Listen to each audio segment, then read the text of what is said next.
Hi, this is David with the Answer Trading System. This is going to be a review of the month of July, in particular the drawdown that we had in the month of July, and I would like to analyze what caused it, and how we reacted to it, what kind of improvement we did to the system to hopefully prevent similar drawdown to happen. Of course, drawdowns are always going to happen. It's a fact of trading. One can only try and hope to limit the amount of risk. That's done by having multiple layers of risk management, as I mentioned in a previous video. But when trading on crypto, there's only so much risk management that can be done. Of course, there's a virtually unlimited possibilities to create a system, but at the same time, the markets that we're dealing with crypto is fairly uniform, and one can try a lot of things, but at the same time, it's very hard to have proper diversification. So I will go in detail into that, but first I would like to mention, let's look at the profit curve. This is one sample fund that we have, that we manage. So we basically started at the beginning of the year, we reached a certain amount, it was plus 90% about, and then we had the big drop towards the end of June and then July. And that's quite marked drop, very heavy. We basically lost the profit made up to the point to the year. I should mention one thing. One is that this is a four-time leverage fund. It means that when it goes really well, it's a lot of profit, but the drawdown is going to be quite marked. So what caused the drawdown? There are three major causes. The first is an uncertain market. That's really the killer when it comes to trading. If you're holding some assets, then market dumps are a big problem. If you're trading and you have position risk management and all that, market dump is not a big problem, and in fact it can be profitable. But when the market is uncertain, that's when the algorithms really have the hardest time.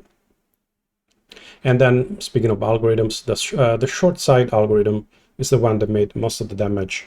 To be fair, it also brought most of the profit in June, and then it lost it all in July. We introduced it, it's fairly recent. When I introduced it, I said that I needed improvement. We were hoping that it was good enough. It was definitely good enough for the tests. It was good enough for June, and it would have been nice if it continued to be that way, but it wasn't the case. So the third factor, it's really, again, related to the algorithms. We only do add one short algorithm. So the system is able to, algorithms, they have their own variability, and so the system will automatically pick the best variation of the algorithm possible. But if there is only one algorithm, there is only so much variability within that algorithm. So in that case, it's really important to have an alternate algorithm that can take over. Let's say in this market condition, even the alternate algorithm would perform poorly, but perhaps not as poorly as the single individual short side algorithm. So this level of variability we didn't have.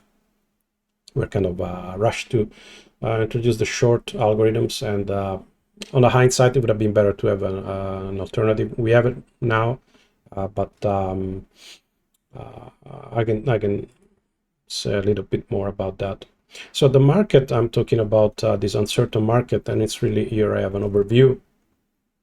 June, it went down quite markedly, and this is really when the introduction of the shorts really helped. And the important thing is really when the market movement is sustained and quite evident, and it moves a certain amount so that the algorithms, they're comfortable with taking profits.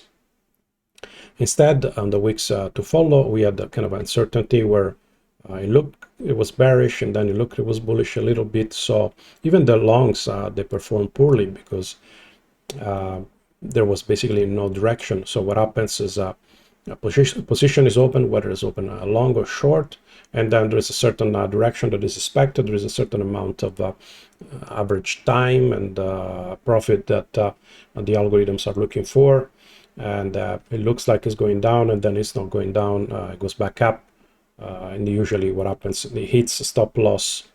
And as you mentioned, there was also quite a bit of volatility. So not only it was a kind of a sideways, but also quite volatile.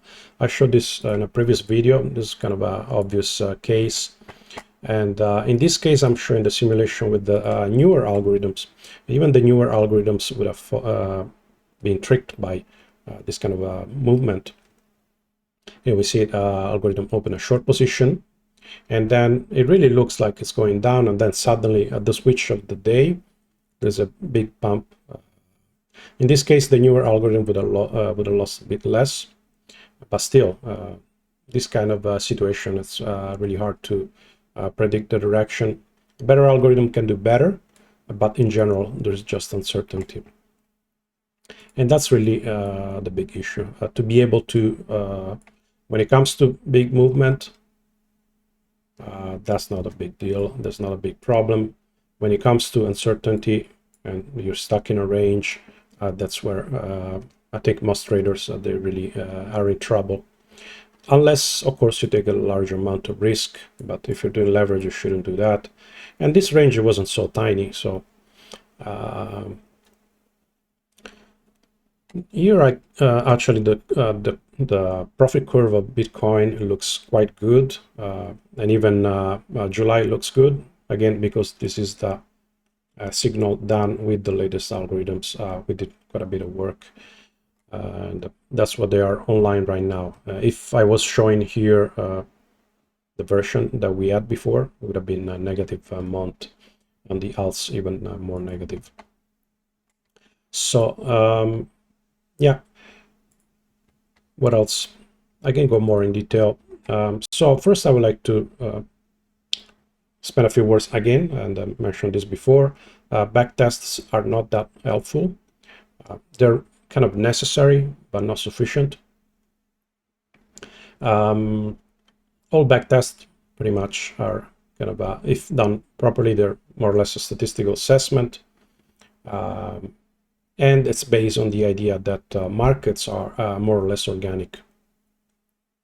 So I actually made a dedicated video about this, about whether markets are random or not. And I think the question, the better question is to which level, to which resolution are markets random? There's definitely randomness. Randomness, it's in practice, it's the inability to predict. So if you have a certain signal to you, that signal is random if you don't understand what's causing it, or even if you don't have a mechanism that allows you to predict future movement. So markets are random to some degree and not random to some other degrees, and it really related to the amount of players at any given time in the market and the amount of volume at play. If there is only a couple of traders, then the price can move very wildly. If there is thousands, hundreds of thousands of traders, and there is hundreds of millions of dollars, billions of dollars of volume at play, then a single trader or even a bunch of traders, they can already move the market so much, and so it is more of a progressive movement, and therefore it's more manageable randomness. Still, nevertheless, there's always going to be a certain amount of randomness at any level. You can only make the best of what the backtests tell you. And speaking of that, we do a backtest for 20 markets for 3 years. Sometimes 3, sometimes 2, depending on the test we do. But it does help to have a sense of how flexible an algorithm is across multiple markets, but at the same time, all crypto, most of the time, I would say, I don't know, 90% of the time moves with Bitcoin.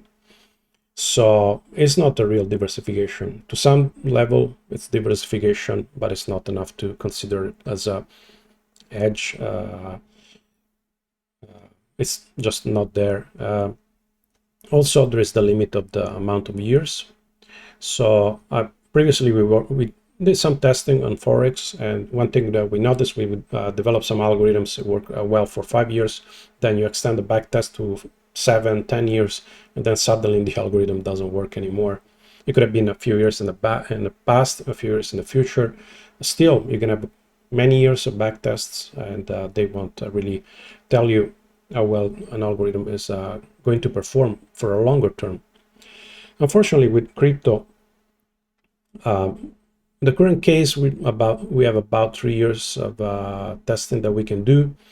The reason is one that we rely on Binance data. And when it comes to Bitcoin, it can be more data if one goes beyond Binance. But then there is the altcoins. They also are part of the backtest. They're part of the system, and they just don't have the lifespan that Bitcoin has. Another thing that I should mention is that for any algorithm, every algorithm has at least one indicator that looks back for 1 year worth of previous historical data to make decisions. So the first trade has to happen with at least 1 year of history. So let's say, I think in Binance we have about 4 years and a half of the data, at least on Bitcoin, but we can only use 3 because then, kind of the machine learning system has to at least take that 1 year. And ideally it would be more, but it's already a limitation. Another more subtle thing to consider is that even if one goes back and it takes even more years of Bitcoin, the price was so different, and the volume at play was so different that it was just a kind of a different market. Of course, there is value in trying to make an algorithm that works well also in the past, but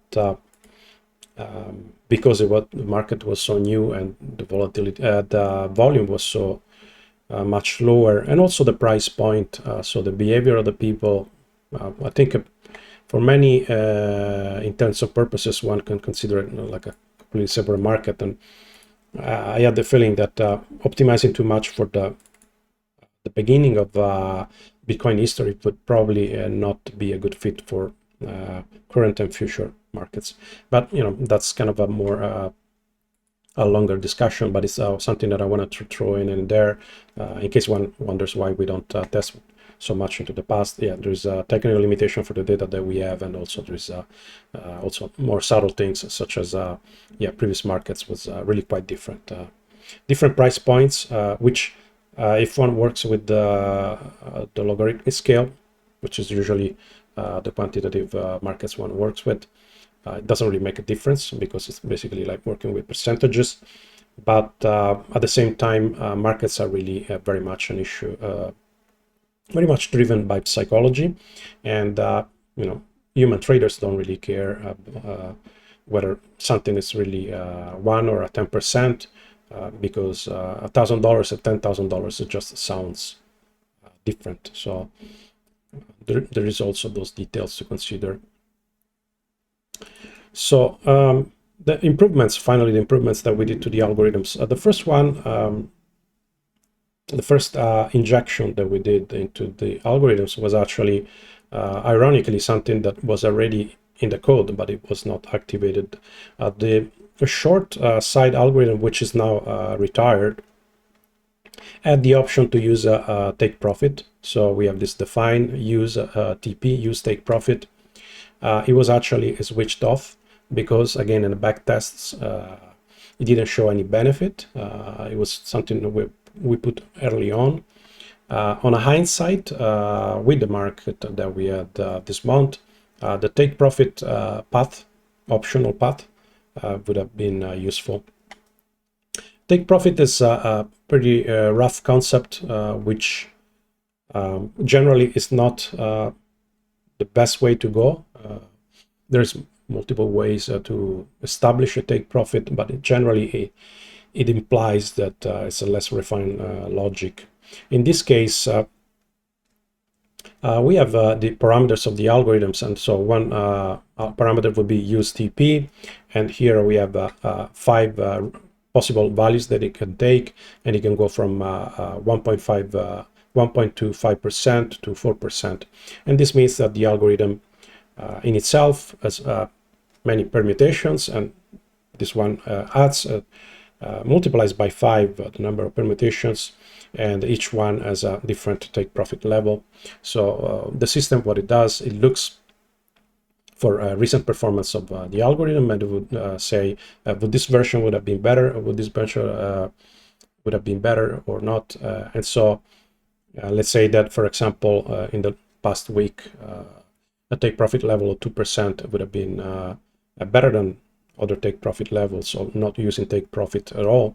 Then the system would select for a take profit of 2%, and then as soon as 2% comes, the profit is taken, the position is closed. The drawback of this approach, which again we're not using at this point, we used for a while these days, and then we switched it back off once we had the newer algorithms. The drawback is really that it's kind of a rigid.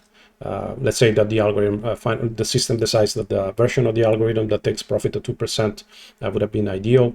It's probably for the best. It's better than nothing, but at the same time, the moment in which certain heavy movement, there's a breakout in the market happens, then what happens? This algorithm takes profit at 2% blindly, and it doesn't go further than that. Assuming that this is just an example, but to illustrate the rigidity of the approach. But again, this approach would have been better in this case. For the past month, having that algorithm, I think I actually have it. This is not the one. Yeah, that's here in the code, define, and here is a bunch of variables, and this was off. Now it is on, although this algorithm is not used anymore. So yeah, that's to say basically, yeah, adding. This is one level of flexibility that in the test didn't look like it was worth having. It actually, I think in some cases, made things worse. But that's where really, I think one can look into the test, and if you have the feeling that perhaps the test is not telling you everything, or perhaps there's going to be a worst case scenario where this comes handy, then perhaps it's good to keep, even if the tests are worse. Of course, how you test things, perhaps there is a better testing way that would highlight the need for this or something else. I mean, there's, I suppose, infinite ways to build a testing system. This is, I mean, how to make an ideal testing system is kind of it's a topic on itself. Definitely requires more research. But even for a fairly sophisticated testing, it's hard to be sure. Even if you generate a market permutation, like sensible randomization of the market data, it's hard to be sure. So better solutions, which we have right now, basically, once we realized that the current algorithm needed the fix, first we went for the instant fix, and then we went to just kind of a speed up some development that we initially started, and then we kept it on the side because we wanted to prioritize other things, but duty called, and so we went on to develop the new algorithms.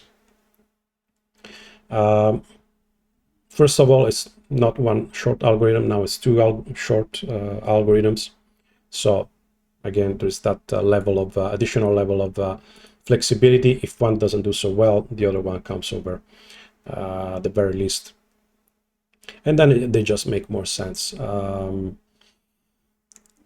previous short algorithm, one of the main drawbacks was that it would generate few trades, but they were concentrated in certain groups. So for a long time, it wouldn't generate any trades. And then for some time, it was really stuck into the idea, okay, the market is really bearish and now it's really going down. And this is kind of a drawback of relying too much on, let's say, machine learning historical matching, where you look at the past and the system is being trained for a certain past, and then it really thinks that it's going to happen again. This is what is happening, meaning it was assuming that the market now it's really going down. Perhaps it's going to take a week longer than it was in the past, but not 3, 4, 5 weeks longer. So sometimes it could be subtle. It could be that overall, yes, perhaps in the past there was a situation in which in a similar case there is a 10% drawdown, which is considered reasonable, but then let's say that certain market condition goes forward for a little bit more, maybe 50% more, and there are a bit more losses, and then you put the one and the other together, and then your 10% maximum drawdown becomes 20%, and now it's finally really a problem, especially when there is of course leverage multiplied to it. Another change that we made just overall since shorts, again we did a bit more development on the shorts right now, but not as much as for the longs, and just in general the market is more fickle when one tries to go on the short side. So we actually reduced the maximum risk, and this is also flexible maximum risk. Generally, we had stop loss to up to 3.5%, and the risk would be from perhaps 3.5, sometimes 3%. In this case, the maximum risk now for the short algorithms is either 2.5 or 1.5%. Again, this is a variable in the algorithm, so depending on the stress that the algorithm is, on the amount of loss that the algorithm is accruing, the system will perhaps switch from a 2.5 to 1.5 risk. But I probably show in the code as well. Risk max variable now, it's not this one. This is the old algorithm. Risk max level now, it's between 2.5 and 1.5%. The stop loss, the maximum stop loss is still going to be 3.5%, but again, you can have a longer stop loss and limited risk as long as you simply open a position that is a smaller amount than the maximum allowed. So that should be, it's additional safety. Of course, there's always going to be bad cases, there is always going to be drawdowns, but you kind of learn as you go. So that said, we also did additional algorithm updates. This affects the longs as well. Notoriously, the long algorithms that we had, the main one was really lazy, and in many cases it would do kind of a really stressful position hold for many days, and this is the new long algorithm. The older ones, they would probably, let's say opens here and then it goes up and up and up, and then perhaps it never takes the profit, and then it ends at even or many times with a loss, which can be very stressful. One could say it's a bad sign. Yeah, but what if, the argument on having a lazier algorithms that have that are lazier with closing positions is that yeah, let's say that 9 times out of 10 you don't get a very good profit, or sometimes you get a loss, but then there are those 2-3 times during the year where it really opens a position, and in some cases it will last a week or 2 weeks, and then you make the big profit. And objectively you end up with larger profit, but there's cons with that. One is that you rely on positions that are much more rare. The other one is just it's very stressful. It's stressful enough for somebody like me that kind of knows and follows the algorithm all day long, and knows, okay, it's for the best. I didn't take the profit, but in the future it's going to be really profitable. Another thing is for the users that they're kind of blindly looking at profit going up and then suddenly going down. It's like, what's going on? Of course, I mean, ideally, yeah, one could say, yeah, statistically the lazier one really does more profit, but it's hard to be sure. You have a less sample to define that. So long story short, the newer algorithms, they tend to, change logic. There is also the lazier algorithm that is kept in the loop. There is the lazier path that is still there, but it's one of the many. There's more variety. And for example, in this case, we can see the new algorithm called Snake. In this case, it's much more eager to take profit, and here really to an effect. So it's also improving things. If one looks on the backtest in the long term, lazier algorithms as they were before, and in some cases even lazier than they were before, would have been more profitable, but they're backtests. So it's better to have something that is slightly more dynamic, and I think the way forward is really to make an effort to make sure that positions are not too many positions are closed with profit left on the table. And win rate is still less than 50%. Again, higher win rate can be quite risky. Of course, very low win rate also doesn't mean good things. Very high win rate also usually means that you're favoring too much win rate over profit. So it's improved a little bit, but it's still less than 50%, I think. Here we have on ADA, in this case we're 47% win rate for the 4 months, 3 months, 4 months. I think Bitcoin, the algorithm of Bitcoin is higher than, 51%. But, doesn't mean much. At the psychological level, it's important though. Also, I mean, it is more a better opportunity cost to hold a position for a week or a month. There is advantage because you're in winning positions and you have less risk, but at the same time, you're kind of missing higher frequency opportunities.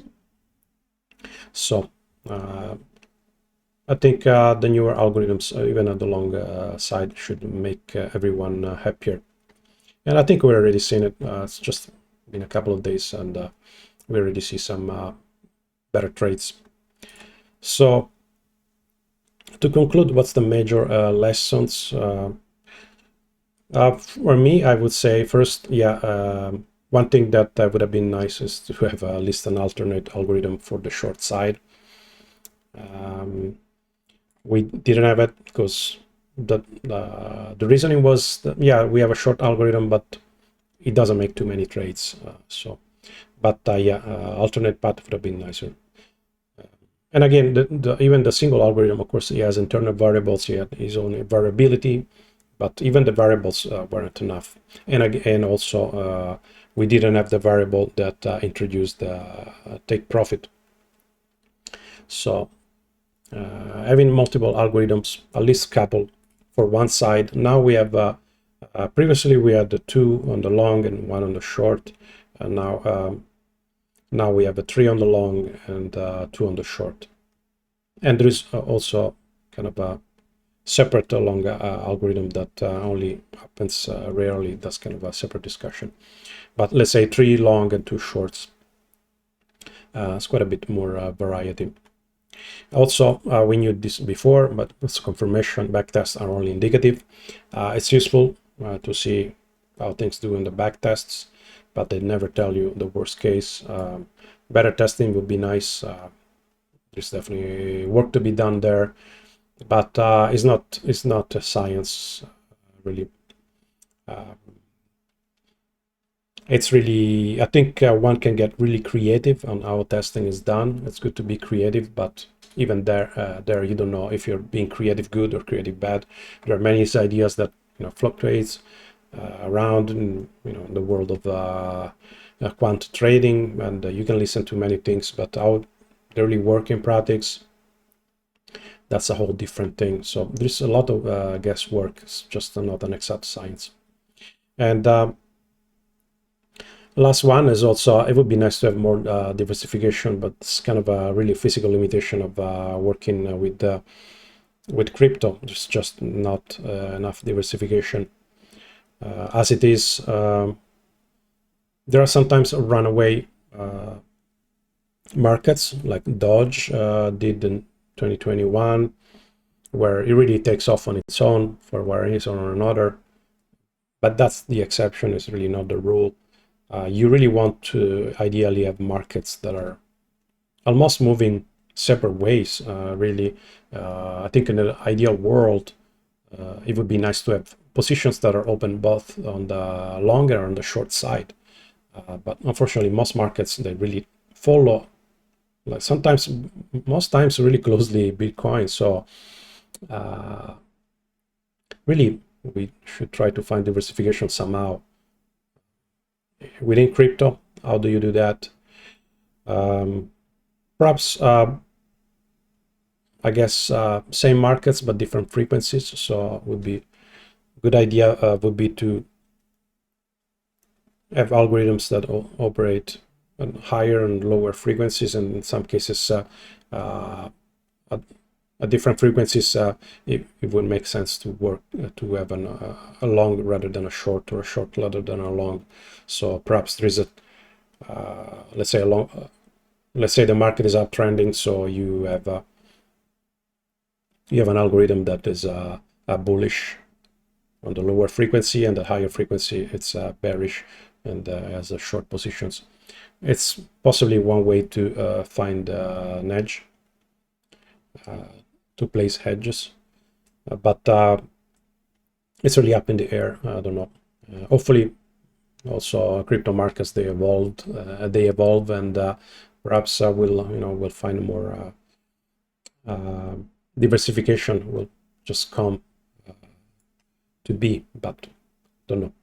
So yeah, I think I'm fairly happy with the shorts that we have right now. Definitely happier than before. I think last month I made a video and said, I'm really happy. We have longs, we have shorts, but my question was, what's next? What's gonna hit us next? And we did find out what did hit us. I think drawdowns are always gonna come. So the best thing to do is really to first analyze the root cause of any given drawdown. What's the weakness in the system at any given point, and then repair. Find a way, improve the algorithms, add the variability, whatever it takes. As long as one manages to survive in the markets, even a heavy loss is still, it leaves room to make profit back in the future, hopefully near future. So let's see how it goes. I'm not going to make any promises, but I'm fairly positive and committed. And yeah, if you have any comments or questions, I'm always open to this kind of discussion. Check us out on Discord or anywhere else, and until next time, have fun. See you.